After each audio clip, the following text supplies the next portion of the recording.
Qədəmlərinə qurban olum ay bala. Səni Allah yetirib bizim üçün ay bala. Səni görməz zaval görməyəsən ha nəbi? Nəbi, başıma dönüm ağa inərim. Qadıval, mənə elə baxma. Vallah bəndənin günahı yoxdur, mən nə karəyəm, şahın fərmayişi belədir. Görürəm, sən də bu fərmayişə canla, başla qulluq eləyirsən.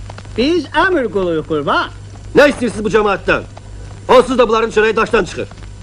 Daş, şahdan buyruq belədir ki, bu yerlər onun qoyun sürülərinin qışlaq yatağı olsun. Yaxşı, dalın bu yerlər oldu şahın heyvanlarının qışlaq yatağı. Bəli.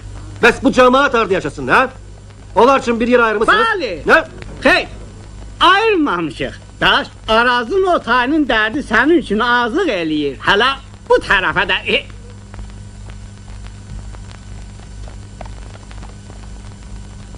Arazın o tayı da, bu tayı da mənim doğma el-obamdır. Elin də o başı bu başı olmaz, bunu sırğı elə, az qulağından. Bəkeş, xop. Qul bəşilərinə yığışdır, rədd ol buradan. Daş, bəs şahın fərmayişi necə olsun? Onun qoyun sürüləri bəs harda?